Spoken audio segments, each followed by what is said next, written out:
Buenas, buenas amigos y amigas. Soy Sebastián Carballo y aquí estamos otra vez para compartir algunos minutos de nuestra semana y reflexionar sobre diferentes aspectos del desarrollo personal, o sea, de nuestro potencial de crecimiento y perfeccionamiento.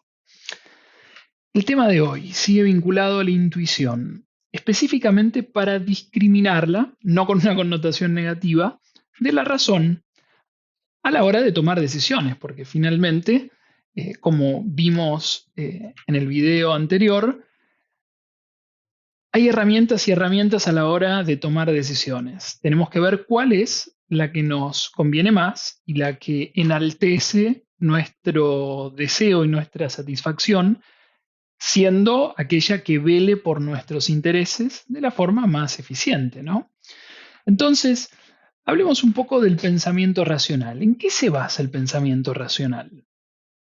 Hay dos definiciones que encontré que me parecieron sumamente esclarecedoras y atractivas. La primera es de Aristóteles. La lógica es la ciencia de la demostración, pues solo se preocupa de formular reglas para alcanzar verdades a través de la demostración. La segunda es de Kant. La lógica es la ciencia de las leyes necesarias del entendimiento y de la razón. Bueno, hay principios lógicos que rigen a la razón. Son cuatro principios. Los tres primeros fueron enunciados por Aristóteles. El principio de identidad, que evidencia que un concepto es ese mismo concepto, o sea, que A es A. El principio de no contradicción, que evidencia que un concepto, un mismo concepto, no puede ser y no ser a la vez. A no es negación de A. El principio de tercero excluido declara que todo tiene que ser o no ser. A es B o A no es B. Luego está el cuarto principio, que fue anunciado por Leibniz, uno de los grandes filósofos y matemáticos del siglo XVII. El principio de razón suficiente. Todo objeto debe tener una razón suficiente que lo explique. Lo que es por alguna razón. Nada existe sin una causa o razón determinante, aunque estas razones en mayor parte sean desconocidas por nosotros.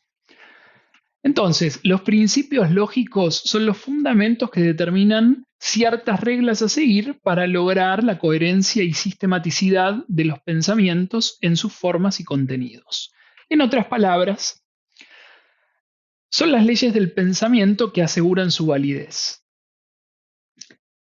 ¿Y en qué se basa la intuición? Vamos a tratar de recordar un poco lo que vimos en el video pasado. Intuir es la habilidad de conocer, comprender o percibir algo de una forma clara e inmediata, sin la intervención de la razón, que fue lo que explicamos recién. Entonces ya sabemos qué es la razón. Por otro lado, si seguimos el planteo de la teoría del cerebro triuno presentada por Paul MacLean en la década del 90, podríamos decir que la intuición emerge a la conciencia como una resultante entre la actividad del cerebro reptiliano, que tiene que ver con las respuestas instintivas, y el cerebro límbico, que tiene que ver con las respuestas emocionales. Si quieren saber más sobre esta teoría, es muy simple, voy a dejar un link acá abajo, pero básicamente lo voy a explicar así. Habla de la evolución de nuestro cerebro con el paso de miles de años de especie. Entonces, la parte más central, imaginen una cebolla. Vieron que la cebolla tiene capas. Imaginen el núcleo. Ese núcleo sería nuestro cerebro reptiliano. Ese cerebro reptiliano tiene que ver con todo lo instintivo, nuestras respuestas instintivas, el funcionamiento de nuestro sistema autónomo, el funcionamiento del corazón, la respiración, funciones básicas vitales. Después se va agrandando y en tiempo de evolución llegan las emociones. El cerebro límbico serían nuestras emociones. Y finalmente, El neocórtex sería nuestra racionalidad o todas nuestras capacidades cognitivas.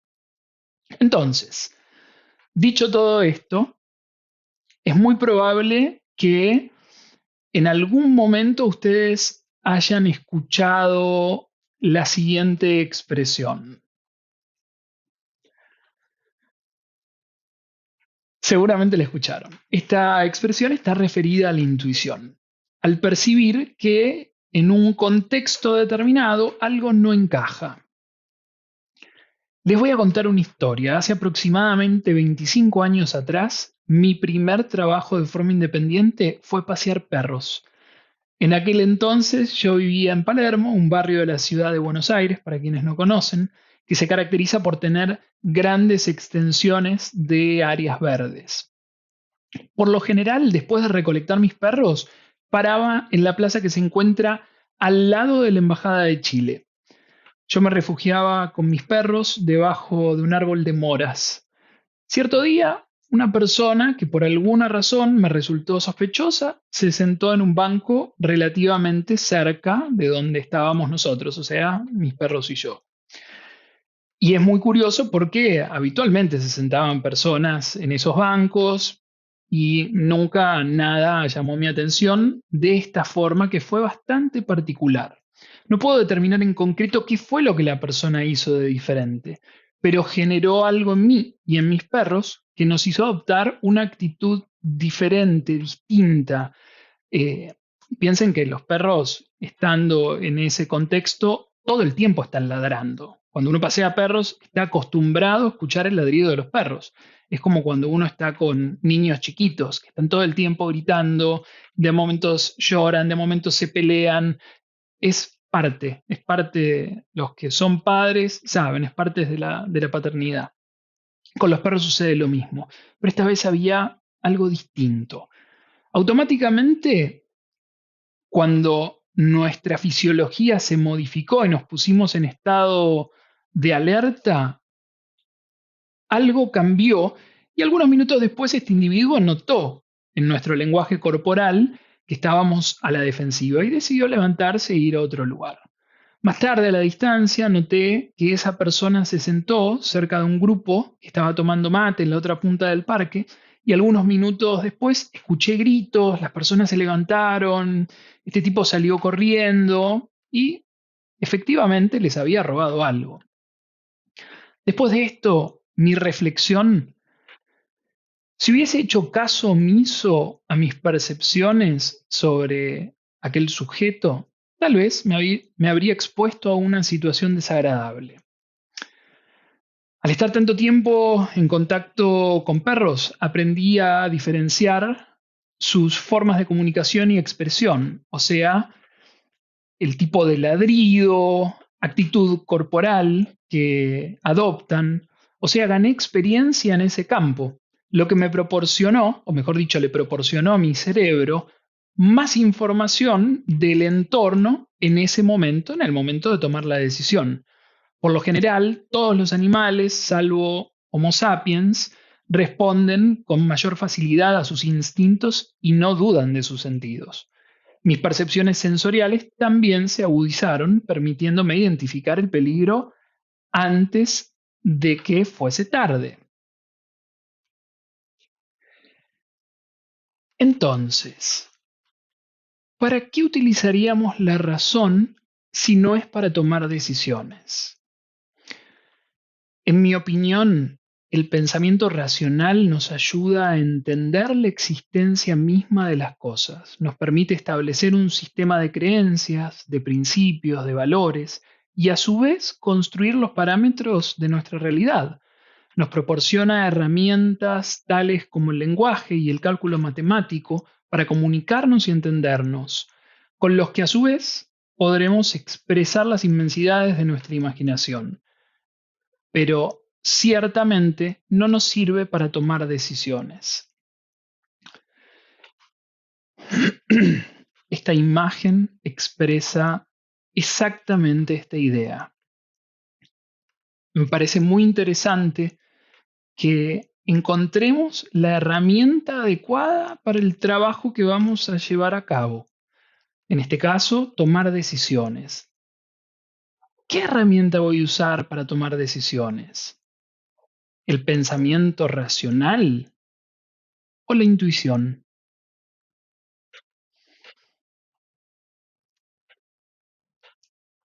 Entonces, la intuición se forma inconscientemente a través de la experiencia. La información que obtenemos a través de nuestra experiencia vivida a menudo se nos revela a la hora de tomar una decisión. Por ejemplo, cuando conscientemente disponemos de varias alternativas, a veces hay algo que no podemos explicar racionalmente que nos lleva a inclinarnos especialmente hacia una u otra opción. ¿Esto a qué puede deberse? Nuestro cerebro ha tenido en cuenta, sin decírnoslo, detalles importantes que contradicen a la razón. Así se genera el conflicto. Por ejemplo, un día vas a trabajar y cuando ya estás dentro del auto empezás a pensar que tomar la ruta habitual no va a ser una buena idea. No sabes por qué, pero tenés el presentimiento de que debes tomar otro camino. Tal vez una ruta que es ligeramente más larga. Tal vez tu cerebro sí se haya percatado de que ese día había más tránsito de lo habitual, que el día estaba lluvioso, o leíste hace una semana que justo hoy empezaban las obras de pavimentación. Puede que no seas consciente de esa información o no te acuerdes de ella, pero tu cerebro sí, y decide que esa información es relevante a la hora de elegir el camino. Es en ese momento que el consciente percibe la decisión ya tomada en el inconsciente. Ahora, con tu conciencia protagonizando la escena, podés rechazar la decisión o darle continuidad. ¿Cómo nos damos cuenta si esa decisión del inconsciente no está siendo manipulada por la lógica y la razón? Cuando identificamos una dinámica en donde comienza un diálogo interno que nos enfrenta a nosotros mismos, a una especie de debate electoral, en donde creemos, o mejor dicho, creamos una dualidad de nuestra personalidad, como ese santo y el diablito que se paraban en los hombros de las caricaturas o en los dibujos animados. En ese momento empezamos a darnos explicaciones o justificaciones de por qué vamos a hacer lo que queremos hacer. Es muy probable que cuando toda esa situación sucede, sea nuestra razón interfiriendo a la hora de decidir. O sea, surge la duda. Cuando surge la duda, sucede algo en nosotros, como estamos viendo en esta imagen, que es como si nuestro cerebro y acá gráficamente nuestro corazón eh, nos desmembrara. ¿Qué pasa cuando sentimos eso dentro nuestro? En la semana, Fede, un alumno, me mandó esto que quiero compartir. Me parece sumamente gracioso, pero es un buen ejemplo de lo que sucede cuando racionalizamos algo, una certeza que sentimos. Los dejo unos segundos para que lo lean. Está en inglés, pero es muy fácil de entender en caso de que no hablen inglés.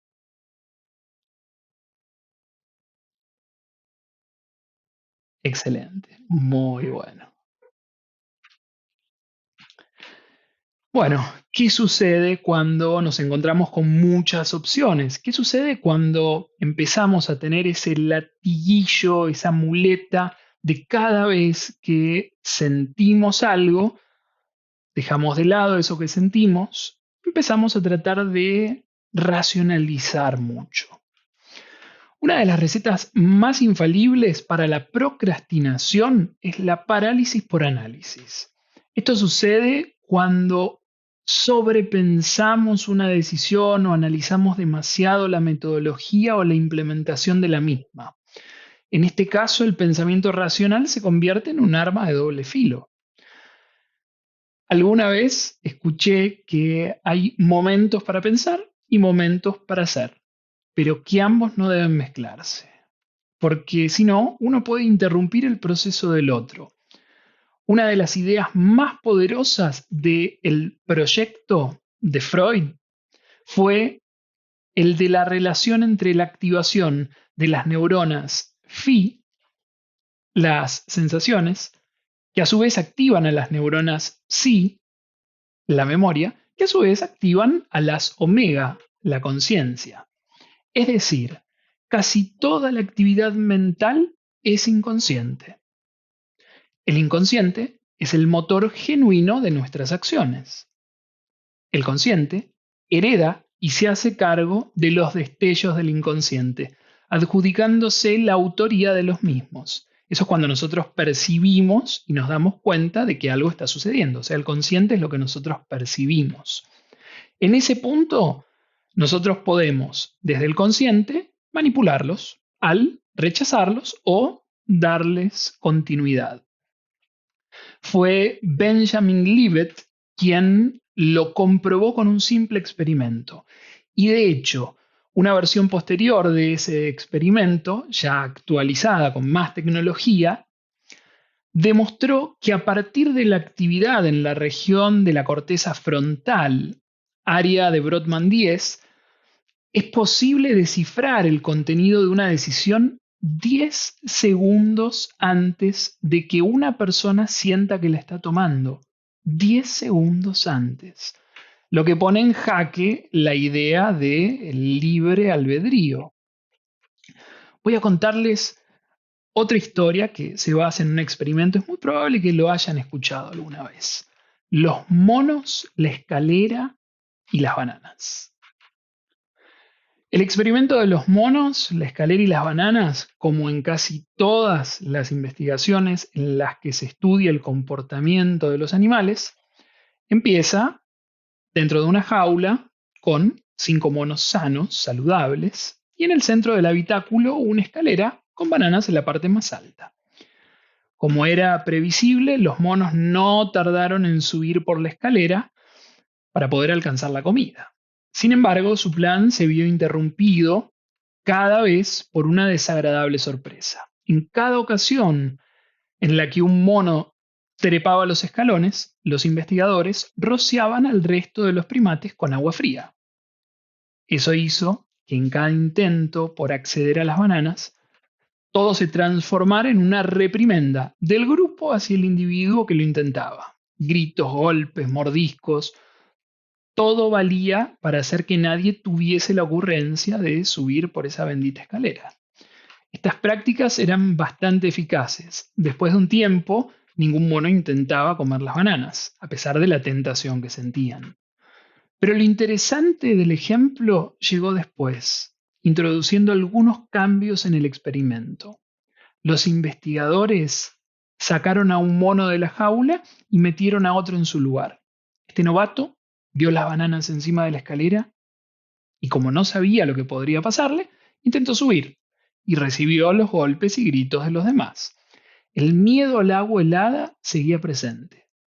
El mono no entendió el porqué del castigo, ya que no había llegado a presenciar cómo caía el agua fría, pero después de unos intentos aprendió que intentar alcanzar las bananas no era una buena idea.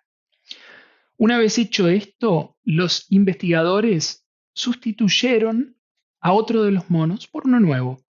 Este recién llegado hizo lo mismo que el anterior al ver las bananas, la escalera, y la respuesta del grupo fue exactamente la misma, el castigo. Sin embargo, en esta ocasión, el primer mono novato también participó de la reprimenda, se sumó a la golpiza. A partir de ese punto, los investigadores sustituyeron todos los monos hasta que ninguno de los 5 iniciales quedó en la jaula. Después, alguien intentaba trepar por la escalera y estos animales seguían reaccionando con la misma violencia que los 5 monos del comienzo. Con esta historia, lo que quiero decir es que la mayoría de las veces los criterios en los cuales basamos nuestras conjeturas racionales en realidad no son más que automatismos aprendidos, que la mayoría de las veces se basan en condicionamientos sociales y probablemente no nos representen y no velen por nuestra satisfacción. Quiero ahora cerrar con una frase de el célebre Albert Einstein. La mente intuitiva es un don sagrado y la mente racional un fiel sirviente. Hemos creado una sociedad que honra al sirviente y que ha olvidado el don. Así que con esto me despido, cerramos este capítulo. Seguramente esto va a ser terreno fértil para muchas más preguntas, cuestionamientos también si los tienen. Me encanta abrirme a debates. Recuerden que estoy tratando de exponer una idea que para mí es fundamental y que a mí me conecta con una seguridad y una certeza a la hora de vivir. Y eso me proporciona calidad de vida. Hace muchos años que enseño esto y me parece interesante compartirlo con ustedes. Así que si quieren saber más, todas las semanas voy a seguir compartiendo contenidos que tengan que ver con desarrollo personal y que utilicen la intuición como una herramienta. Calculo que después de algunos meses todos ya vamos a estar mucho más familiarizados con nuestra intuición. Así que con esto me despido. Si les gustó el video, denle like, suscríbanse al canal y así van a estar actualizados todas las semanas nuevos contenidos. Nos vemos.